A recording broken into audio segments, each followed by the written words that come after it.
ರಸ್ತೆಗೆ ತಾಗಿಕೊಂಡಂತೆ ಮಾವಿನ ಮರವಿತ್ತು. ಅದು ಮಾವಿನ ಹಣ್ಣಿನ ಕಾಲ. ಮರದಲ್ಲಿ ಕೆಂಪು ಹಳದಿ ಬಣ್ಣದ ಮಾವಿನ ಹಣ್ಣುಗಳಿದ್ದವು.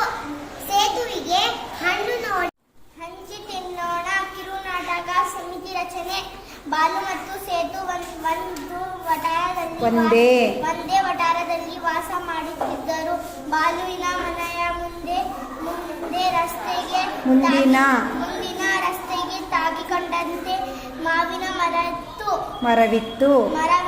ಅದು ಮಾವಿನ ಹಣ್ಣಿನ ಕಾಲ. ಮರದಲ್ಲಿ ಕೆಂಪು ಹಳದಿ ಬಣ್ಣದ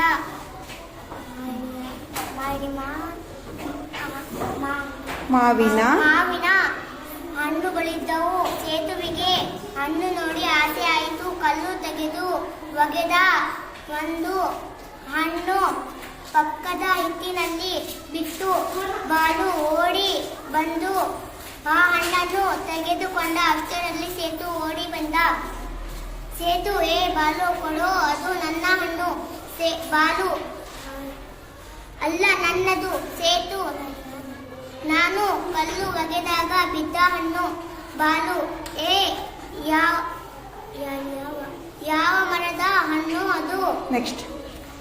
ಸೇತು, ಯಾವುದೇನು? ಮಾವಿನ ಮರದು. ಬಾಲು, ಮರ ಇರೋದು ಎಲ್ಲಿ ಹೇಳು? ಸೇತು, ದಾರಿ ಬದಿಯಲ್ಲಿ. ಬಾಲು, ಹಣ್ಣು ಎಲ್ಲಿ ಬಿತ್ತು ಹೇಳು? ಸೇತು, ಅದು ನಿಮ್ಮ ಹಿತ್ತಿನಲ್ಲಿ. ಬಾಲು, ಹೌದು ತಾನೆ, ಅದಕ್ಕೆ ಇದು ನನ್ನ ಹಣ್ಣು, ಕೊಡೋದಿಲ್ಲ, ಹೋಗೋ. ಸೇತು, ನಾನು ಬಿಡಿಸಿದ ಹಣ್ಣು ಕೊಡ್ತೀಯೋ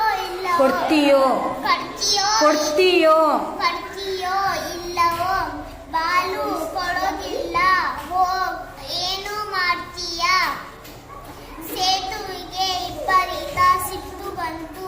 ಬಾಲುವಿನ ಕೈಯಲ್ಲಿ ಹಣ್ಣನ್ನು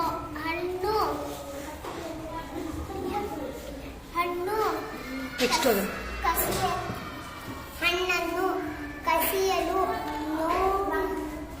ನೋಡಿದನು. ಆಗಲಿಲ್ಲ. ಇಬ್ಬರು ಜಗಳವಾಡಿದರು. ನೆಲದ ಮೇಲೆ ಬಿದ್ದು ಬಳಲಾಡಿದರು. ಜಗಳವನ್ನು ನೋಡುತ್ತಿದ್ದ ಹಿರಿಯರೊಬ್ಬರು ಅಲ್ಲಿಗೆ ಬಂದರು.